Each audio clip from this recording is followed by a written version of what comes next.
mu elukaaslasele väga meeldivad dividendiaktsiad. Ja nii sattusime üks õhtu arutama, et päris äge oleks elada ainult dividendist ära.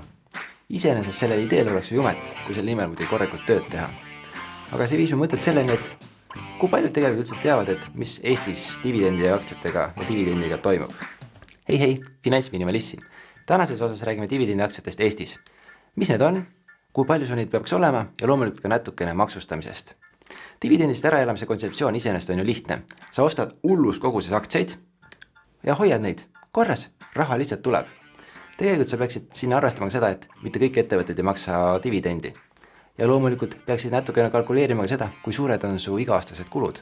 Sellepärast, et selle põhjal sa peaksid paika panema selle, et kui palju sul peaks olema ühe või teise ettevõtte aktsiaid oma portfellis. Aga nüüd kõige põnevam osa juurde.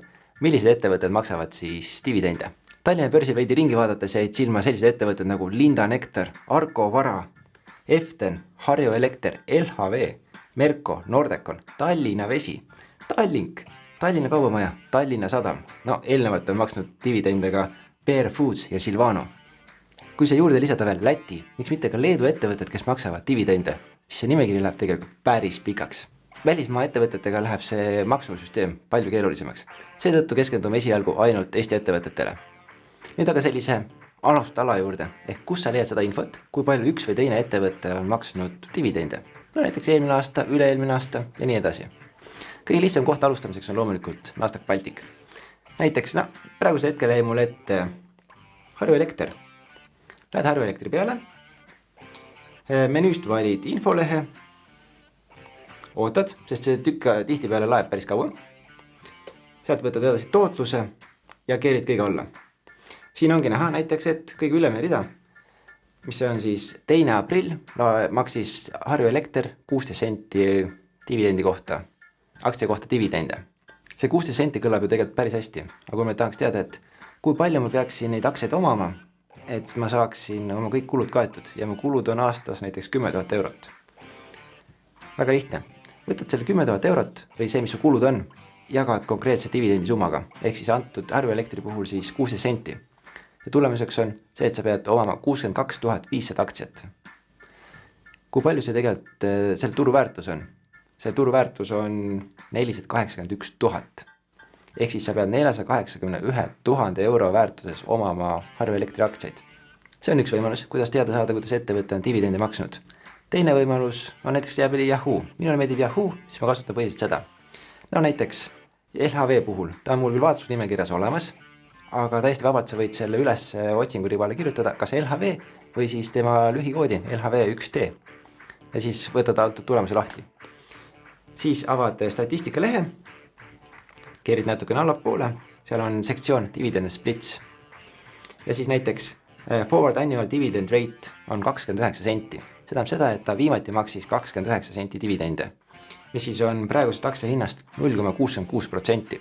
Teine meetod, kuidas ma saaksin arvutada välja seda, et mitme euro väärtus ma peaksin täna omama LHV aktsiat, et eelduslikult saada järgmine aasta dividende 10 000 euro väärtuses. See oleks siis see, et 10 000 eurot jagatud 0,66%-ga, korrutada 100%-ga. Kokku tuleb siis 1,5 miljonit eurot. Selle 1,5 miljoni euro kokkukraapimine, see võtab mul ilmselt päris kaua aega. Kui nüüd võtta võrdluseks siin näiteks Tallinna Sadam, nende dividendi maksmise protsent oli 4,1. Lihtne arvutus, see tähendab seda, et 10 000 euro teenimiseks mul peab olema nende aktsiaid portfellis ainult 250 000 euro väärtuses. See on lausa 6 korda vähem. Kas see teeb LHV-st kehvema ja Tallinna Sadamast parema aktsia? Mitte otseselt. Tallinna Sadama aktsia hind on lihtsalt LHV omast natukene madalam ja nad võib-olla on otsustanud maksta välja suurema protsendi kasumist kui LHV. Miks? Sellepärast, et Tallinna Sadama näol on ju tegemist sellise vanema ettevõttega, kes on nagu põhiasjad juba paika pannud ja nad ei vaja nii palju uut raha kasvamiseks. LHV näol on jällegi tegemist päris noore ettevõttega ja nad lihtsalt reinvesteerivad enamik saadud tulust. Teoorias on see reinvesteerimine tegelikult päris hea, sellepärast et ettevõte kasvatab sellega oma käivet ja eelduslikult ka aktsia hind tõuseb. Siinkohal saab tegelikult teha ka ühe lihtsa järelduse. Kui ettevõte iga aasta suurendab oma käivet, siis suure tõenäosusega suureneb tänu sellele ka ettevõtte aktsia hind. Ehk siis sul on nii kapitali tootlus kui dividendi tootlus. See, kui suur su dividendiaktsiatest koosnev portfell peaks olema, see sõltub tegelikult väga palju sellest, et kui suured on su igakuised või iga-aastased kulud. Ja loomulikult sellest, et kui suure osa oma kasumist on üks või teine ettevõte nõus oma aktsionäridele välja jagama. Siinkohal ära kindlasti unustage riskide maandamist. Nagu aasta 2020-2021 näitas, siis koroonakriisi vältel enam kui pooled ettevõtted lõpetasid oma dividendi maksmise, kes tavaliselt on seda teinud. Kui sa tahad täpsemalt teada, millised on erinevad riskimaandamise strateegiad, siis klõpsa seal üleval lingil või veel parem, vaata video lõpuni ja siis mine alla kirjeldusse. Seal on ka link, et kus on erinevad riskimaandamise strateegiatest juttu. Dividendid on ülitoredad ja usu mind, need meeldivad ka Maksuametile. Sellepärast nagu Eestis tegutsev ettevõte maksab sulle dividende, sealt on kohe peetud kinni kõik maksud. Sa ei pea ise mitte millegi pärast muretsema, su elu tehakse nii lihtsaks kui võimalik. Kui sind ei huvita, kuidas dividendide maksustamine käib, siis kirjeldasi selle ajani. Aga nüüd lühidalt sellest, et kui suures osas makse siis sinu dividendid tegelikult kinni peetakse. Meil eristatakse 2 tüüpi dividende, regulaarsed ja mitteregulaarsed. Regulaarsete puhul on dividendi maksumäär 14% ja pangakonto väljavõttes kajastub see 14,86%.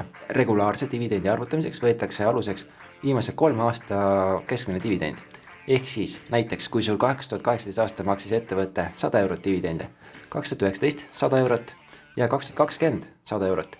Siis tähendab seda, et viimase 3 aasta jooksul on makstud keskmiselt 100 eurot dividendi välja. Ja nüüd, kui ta aastal 2021 maksab ka 100 eurot dividende välja, siis sellisel juhul on see 100 eurot maksustatud 14%-ga. Täpselt sama loogika kehtib ka tegelikult siis, kui ettevõte maksis viimati 2018 aastal dividende 300 eurot ja 2019-2020 ei ole mitte sentiga maksnud. Ja nüüd see aasta 2021 tahtis maksta 100 eurot. Ehk siis keskmine dividend on ikkagi viimasel 3 aastal 300 eurot ja see aasta 100 eurot maksustatakse 14%-ga. Aga minu kontol on veel üks rida, seal on 28%. Kas see tähendab siis seda, et minult võeti kogemata rohkem maksu, kui oleks pidanud? Tegelikult üldsegi mitte. 20%-ga maksustatakse see osa, mis on regulaarsest dividendist rohkem. Ehk siis, kui sul muidu on 100 eurot dividend ja see aasta oli 150, siis see 100 eurot maksustatakse 14%-ga ja see, mis siit üle jäi, see 50 eurot, see on 20%-ga. Nii lihtne see ongi. Kui sinu konto väljavõttes on dividendi real mingisugune teistsugune tekst, kas lihtsalt dividendid ark 1D või mingisugune ettevõtte nime näiteks, tõesti, Tallinna Vesi, siis ära muretse, need maksud on selle pealt makstud, sa ei pea mitte midagi tegema lisaks. Paljud ettevõtted on oma investoritel mõeldud kodulehtedel või dividendipoliitikas välja tulnud selle, et me maksame 20% või isegi 50% iga-aastasest kasumist dividendideks välja ja seda iga aasta regulaarselt. Reaalsus on see, et kui ettevõte läheb hästi, kliente on, müük kasvab, jah, nad võivad seda teha. Aga kui tulevad raskemad ajad, näiteks 2020-2021, siis nad võivad sellest täiesti vabalt loobuda. Näiteks Tallink, muidu nad maksid 8% dividendideks ja nüüd praegu nad on vaevu tulevad otsaga kokku.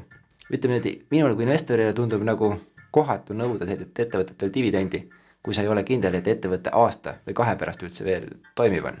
See loogika, millest me just üle käisime, see kehtib selle video välja tulemise hetkel. Seda, mis juhtub kuu, aasta, võib-olla 5 aasta pärast, seda ma ei oska öelda. Kui sa tahad täpsemalt lugeda, mis see hetkel kehtiv loogika on, mine vaata Maksuameti koduleht või veel parem Riigi Teatajast. Seal on muidugi väga palju muud infot, aga sa saad vähemalt selle kõige õigema info kätte. Kui sa mõtled, et ma loen kuskilt ajakirjast, ajalehest, mõnest foorumi postitusest või vaatan YouTube'ist mõnda vana videot, seal on see risk, et see seadus on lihtsalt nii palju muutunud ja sa ei saa seda kõige adekvaatsemat infot enam kätte. Minu ainus soovitus siinkohal on see, et hajutama riske. Ma proovin enda portfelli vähemasti lisada ettevõtted, kes tegelevad erinevates valdkondades ja võimalusega erinevates regioonides. Ma loodan, et see tagab mulle piisava hajutuse, aga samas ma ei saa sellest mitte kunagi kindel olla. Kokkuvõttes saan praegu öelda seda, et sellise dividendi portfelli kokkupanek, millest saadav passiivne tulu kataks ära kõik minu kulutused, see võtab vähemalt 5-10 aastat aega. 10 000 eurot oleks võib-olla praegu selline summa, millega jah, elaks ära, aga tulevikus jääb sellest kindlasti väheks. Aga samas, pensioni lisana oleks see nagu päris hea summa. Igatahes dividendid on minu jaoks toredad, aga praegusel hetkel ma keskendun veidikene rohkem sellele, et kogu oma portfelli väärtust kasvatada ja riske hajutada. Selleks korraks ongi kõik, järgmise korrani!